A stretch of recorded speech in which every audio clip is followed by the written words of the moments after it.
The Dallas Mavericks, 50 and 32, fifth seed in the West, somehow managed to get all the way to the NBA Finals. Certainly didn't see that coming. Beating the Clippers, beating OKC, beating Minnesota, and then losing to Boston in 5 games in the finals.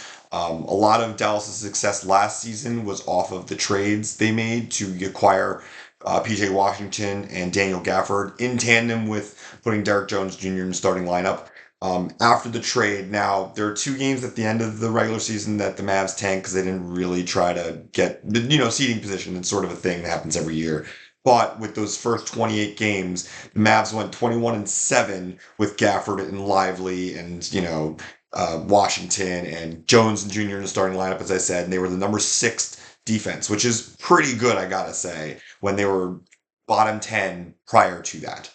So going into this year, they have the momentum from the finals appearance. They have the trades that they made. And I actually think Dallas is one of the deepest teams in the West and maybe one of the deepest teams in the NBA.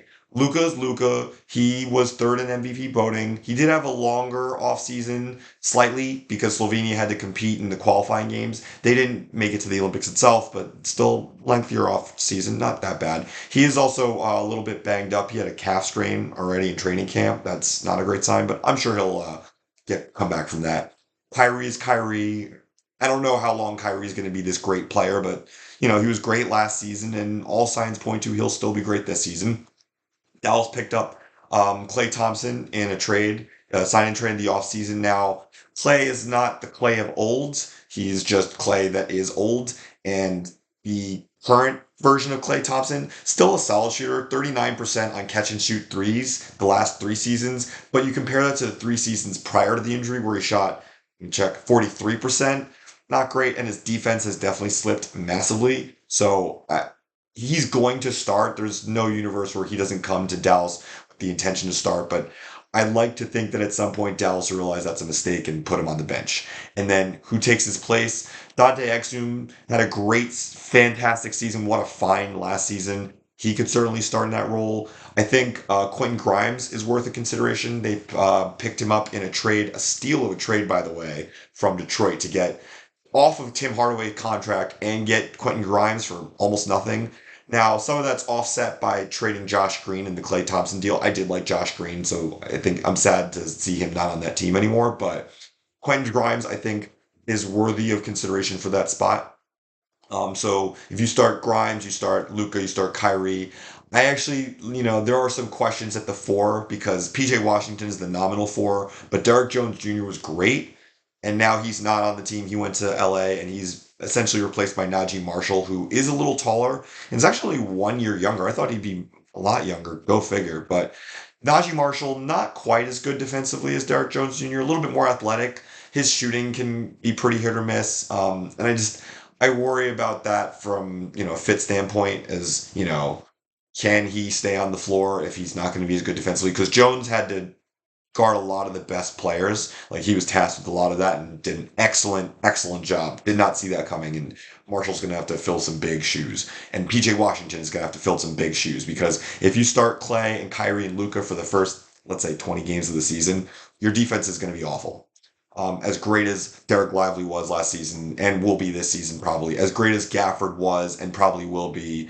Doesn't matter which one of them start. I think Lively is likely to start, but no matter who starts, they'll help the defense in the front court, but the back court defense and perimeter defense is going to be a shaky and question mark. I will say Dallas has a ton of defense, and I will say there's a ton of depth on the roster. I do think they could stand to get one more small forward. Luka's going to play most of those minutes, sure, but I do think one more wouldn't hurt, especially if Luka misses games, which it's not unreasonable to think he might miss like 10, 20 games. It happens with him. So I think if you fix that, that could be helpful. I know you're never going to win a title without Luka, don't get me wrong, but a little bit more depth at that position if you can. Now, Dallas, if I recall correctly, is below the first apron, barely below the first apron. So they could swing some trades, but they are capped at the first apron, so that might limit them. They do actually own their first round pick this season and next season, but I think next season they can only swap it because 2027 they don't.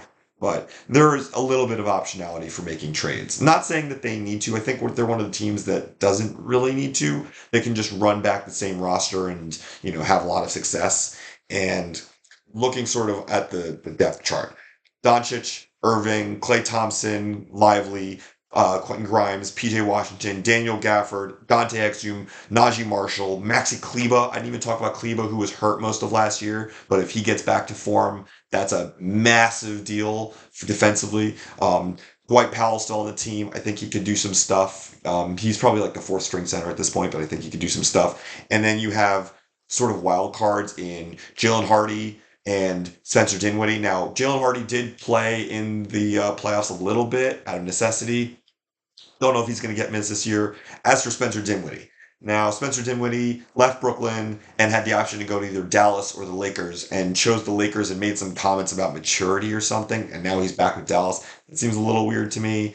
I don't think he's going to really contribute that much. I think he's kind of almost at the end of his career. But if he contributes in any meaningful way, then all of a sudden that helps the backcourt depth, which you never hurts to have an extra guard or two, especially one who can play off the ball, that sort of thing.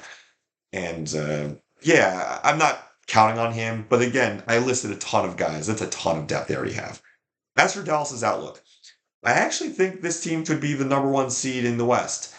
It's a very loaded West, a very deep West, but I think with the depth, with Luca and Kyrie playing well together, with the new guys getting acclimated after the trade, I think it's very possible. It's not 100% guaranteed. Dallas could easily fall into the sort of 4 through 6, maybe even 7 seed range, but I would have them as the one seed in the regular season. Not saying I think they're going to win the title. Not saying I'm even thinking they're getting to the finals, but I do think the pieces are there, and if everything goes well, who knows? Maybe Dallas gets to the final and they actually win the title this year in ways that they learned to from their failures last year against Boston. Maybe this is the year that Boston doesn't win and Dallas just does what they're supposed to, and Lucas cements his legacy, becoming one of the greats. Because hard to be a great if you don't win a title. You know what I mean? So I have no way of knowing if any of this is going to happen, but I'd like to think that Dallas has a very good chance, maybe the best chance they've had since they won the title with Dirk over a decade ago.